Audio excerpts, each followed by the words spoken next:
10 Incredible Stories About Blind People. According to the World Health Organization, there were 39 million blind people on the planet in 2013. These are the people who wake up every day and stare down life without the help of their eyes. Truthfully, anyone who lives with this disability has an amazing story to tell, but some have achieved incredible things or had incredible things thrust upon them. Number 10. The Blind Movie Critic.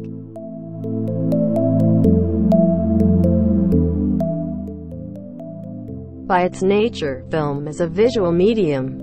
You would think an art form intended primarily for the eyes wouldn't interest a blind person, but you would be wrong. Not only does Tommy Edison watch movies, he reviews them on YouTube. Even though he was born without vision, Edison has always loved film, and when he started posting reviews 3 years ago, his videos attracted thousands of viewers. Even Roger Ebert gave Tommy 2 thumbs up. Edison has given his take on everything from The Hunger Games to Reservoir Dogs, but he approaches movies differently from most film fans. "I'm not distracted by all the beautiful shots and attractive people," he once said. "I watch a movie for the writing and acting." Since he only judges what he can hear, Edison doesn't care for CGI-heavy action blockbusters. On the other hand, he's a big fan of Die Hard. Even more fascinating than his reviews are the videos on his second channel, where he answers interesting questions from his viewers, such as how a blind person learns to smile, whether blind people can understand descriptions of color, and whether Edison would want to see if he was granted the ability. Simple yet profound, Edison's personal vlogs give an amazing insight into the world of the blind. Number 9. The Soldier Who Sees with His Tongue. Craig Lundberg was a 24-year-old lance corporal serving in Bosra, Iraq when his life changed forever. In 2007, the young soldier found himself on the wrong end of an RPG, receiving serious wounds to his head, face, and arms. Even worse, the attack left him completely blind. Doctors were forced to remove his left eye, leaving him with a right eyeball that was totally useless. Suddenly, Lance Corporal Lundberg was lost in the dark. Lundberg was prepared to spend his life relying on his guide dog when he was chosen by the Ministry of Defense to test a crazy piece of sci-fi technology called the Brain Port. After donning a pair of sunglasses equipped with a video camera, images from the camera were converted into electrical pulses and sent to the lollipop, a device sitting on Lundberg's tongue.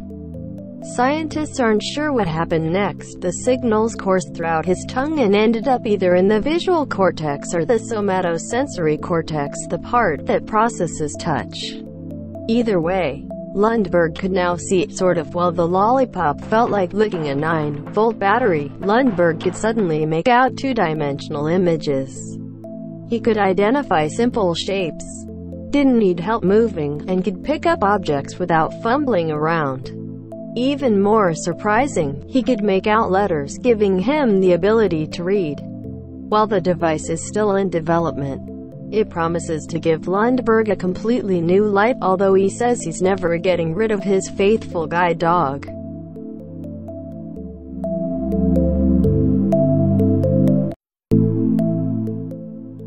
Number 8. The Explorer Who Trekked to the South Pole. We've already told you about Eric Weihenmayer, the blind adventurer who scaled Mount Everest, but he isn't the only visually challenged superhuman laughing in Mother Nature's face. Meet former Royal Navy sailor Alan Locke.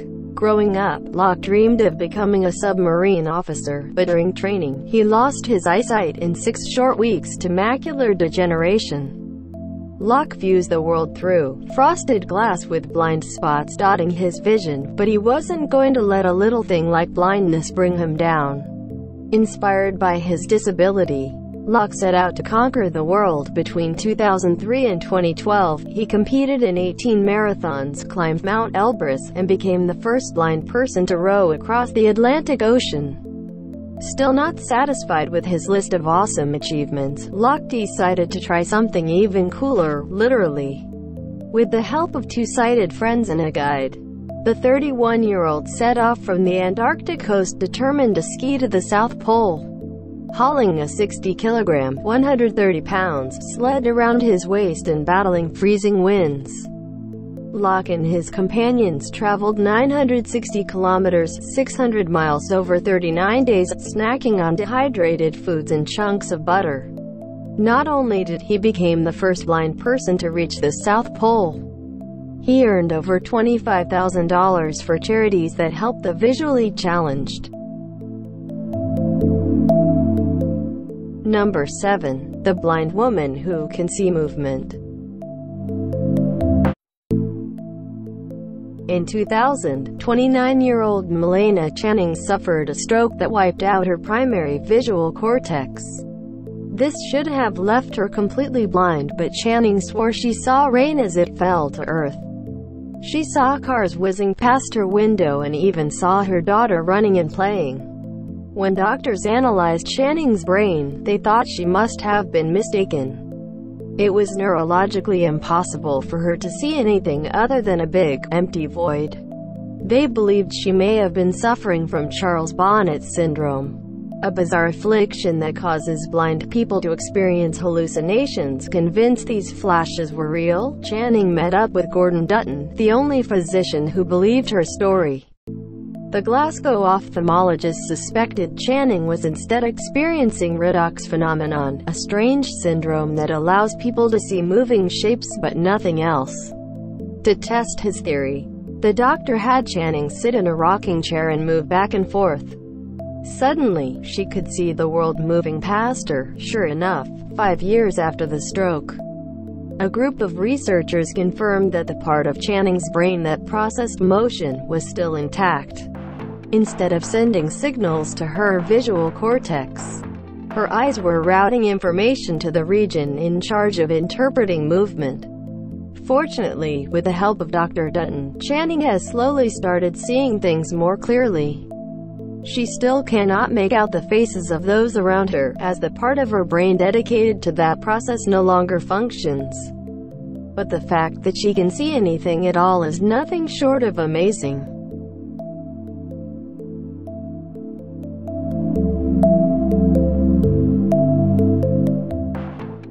Number 6. The Painter Who Can't See His Own Art.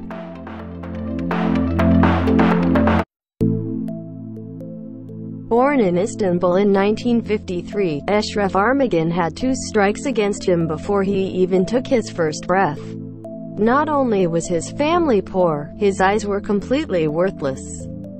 One was the size of a lentil, while the other just didn't work. Despite his bad breaks, Armagan was a curious kid. Wanting to explore, he started touching everything he could get his hands on. And eventually, he started drawing. Starting at age 6, he eventually graduated from butterflies and colored pencils to portraits and oil paints. Working in total silence, Armagan visualizes an image and then makes an outline with a braille stylus.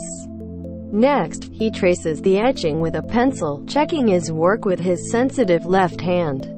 Afterward, he uses his fingers to dab on the paint until he has a windmill, a villa, or even a Volvo. In 2009, the Swedish car company hired Armagan to paint their new S60. After tracing the car's outline with his fingers, he whipped up a rather impressive painting, especially considering he couldn't see his subject. In addition to commissioned work, Armagan's paintings have shown up in the Netherlands, the Czech Republic, the US, and China. He's even appeared in an episode of Discovery's The Real Superhumans. However, the strangest thing about Armagan is his very unusual brain. Harvard researchers asked the Turk to draw a few sketches from the inside of an MRI scanner. As Eşref doodled away, scientists were shocked by what they saw. Usually, a blind person's visual cortex shows up in scans as a black blob. That's what Armagan's looked like when he wasn't drawing. But when neurologists gave the artist a pen and paper, his visual cortex lit up like a Christmas tree. It looked like he was using his eyes. Scientists are still trying to figure out Armageddon's mysterious brain, but whatever is happening in his head, it's working wonders on his canvases.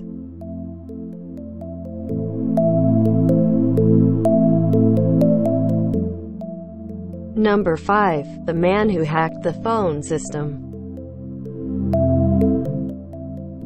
Joe Ingresio was a very freaky guy. Born blind in 1949, this precocious kid spent his days playing with phones, calling random numbers, and listening to recordings for fun. It was the only way a visually challenged geek could entertain himself back in the 50s. He was also one of those kids who enjoyed whistling. And it was the combination of these weird hobbies that led Ingresio to discover the secret world of the telephone system when he was just 8 years old. Ingresio was making a call and whistling when the recording suddenly stopped.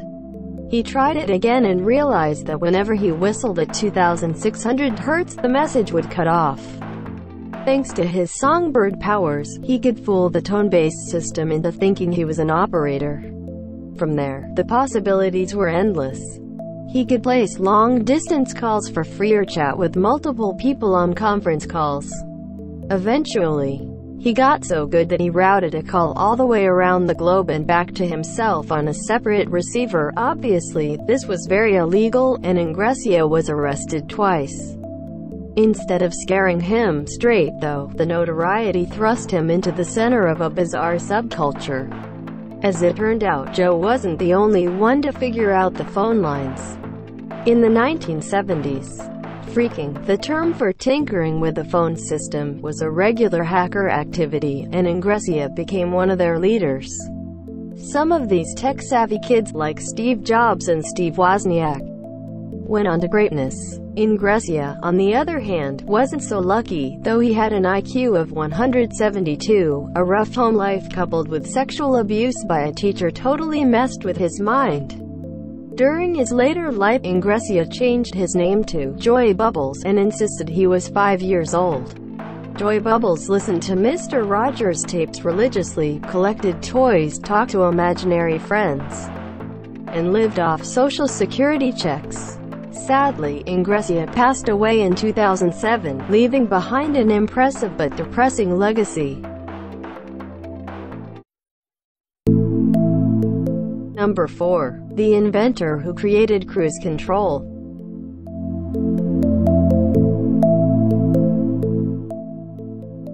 Anyone who's ever driven a car owes a debt of gratitude to Ralph Teeter. During the 1940s, he invented one of the most useful features in your automobile, cruise control. That's extremely impressive, considering that Teeter went blind at age 5.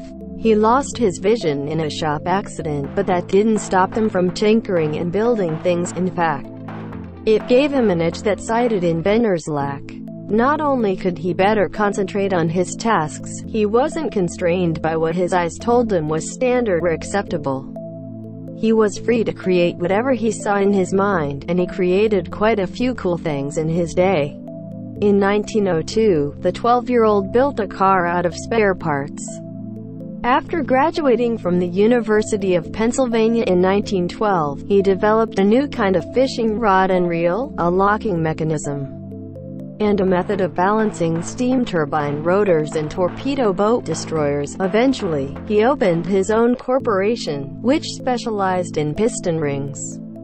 But his greatest achievement came during World War II, when he was riding in a car driven by his lawyer. As the story goes, the attorney couldn't talk and drive at the same time. Whenever he started talking, he eased off the brakes. When he stopped, he stepped on the gas. This erratic driving quickly nauseated his blind passenger.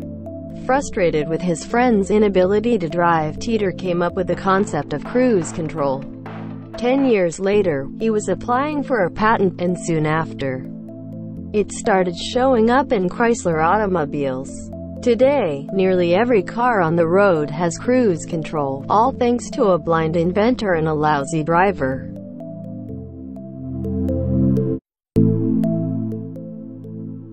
Number 3. The most famous blind girl in the world.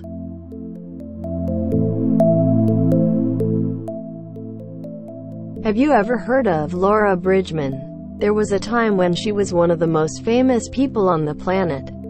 Born in 1829, Bridgman lost 4 of her 5 senses at age 2 after a bout of scarlet fever. Left only with the sense of touch, the young girl ended up at the Peterson's Institute in Boston, an asylum run by a man named Samuel Gridley Howe.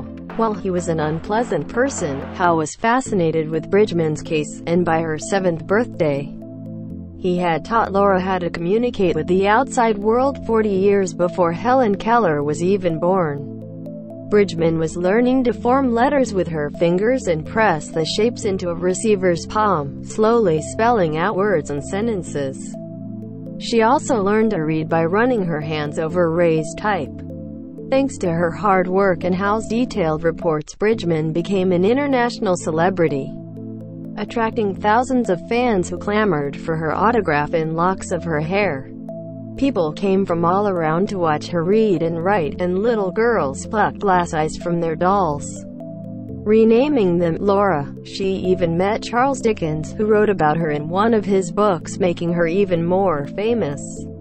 Of course, life was still difficult for the young teen. As she grew older, she suffered from anorexia because she couldn't taste or smell any food. She also became the center of a strange experiment. Curious what would happen if someone was cut off from all religious influence, Howe forbade anyone to speak to Laura about spiritual matters. When a group of evangelicals converted her to Christianity anyway, a furious Howe gave up on his pupil. He even went so far as to claim blind people were mentally inferior to the rest of the world. Disowned by her teacher, Bridgman spent the rest of her life living at the Perkins Institute, a forgotten figure abandoned by the world.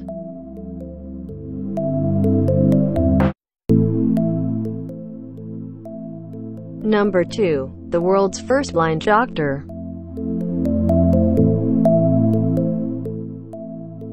Jacob Balatin holds a special place in medical history. The son of impoverished Polish immigrants, the good doctor was born in 1888 in Chicago. Unfortunately, congenital blindness ran in the family, and 3 out of the 7 Balatin children were born blind, including Jacob. Due to his disability, he quickly developed his other senses. Before long, he could recognize people by their sense and comprehend Braille through several layers of cloth. After graduating from a school for the blind, Balatin worked as a salesman, peddling brushes and typewriters on Chicago streetcars. His big dream was to become a doctor, but most colleges weren't willing to accept a blind student. After relentlessly hounding university boards, he eventually made it into the Chicago College of Medicine. When he finally graduated at 24, he became the first congenitally blind person to become a licensed physician. Balatin's specialty was studying diseases of the heart and lungs. Since he couldn't see his patients, he relied on his fingers and ears to diagnose a patient's ailments. During his internship at Francis Willard Hospital, he diagnosed a young woman with an obstructed heart valve just by feeling her skin and listening to her heartbeat. In addition to his medical work, he traveled across the Midwest giving lectures on blindness and started the first all-blind Boy Scout troop. Sadly, Balatin passed away at age 36. But his funeral drew 5,000 people whose lives were touched by the blind doctor.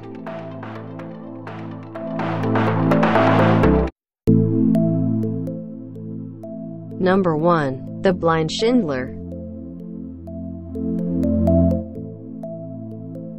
Otto White hated the Nazis.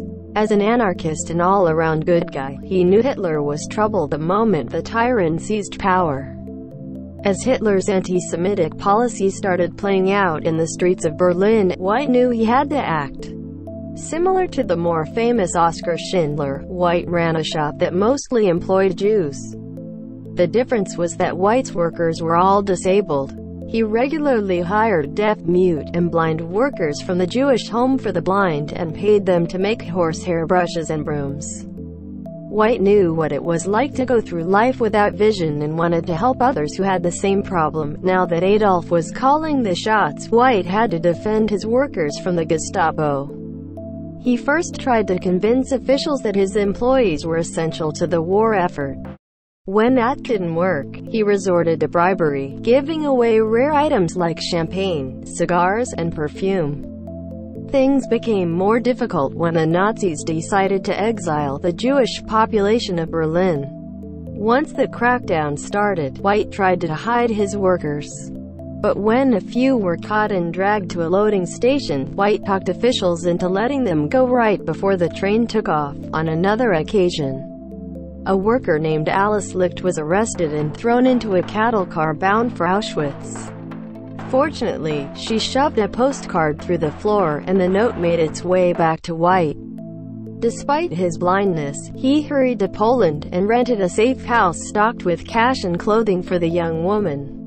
White fell madly in love with Licht, but tragically, she left for America after the Reich fell and never saw her blind benefactor again. While no consolation for a broken heart, White was posthumously recognized by Yad Vashem as righteous among the nations, a non-Jew who risked everything to save his fellow man. From Top 10 Records. Thank you for watching this video. Please subscribe us to get more new record video.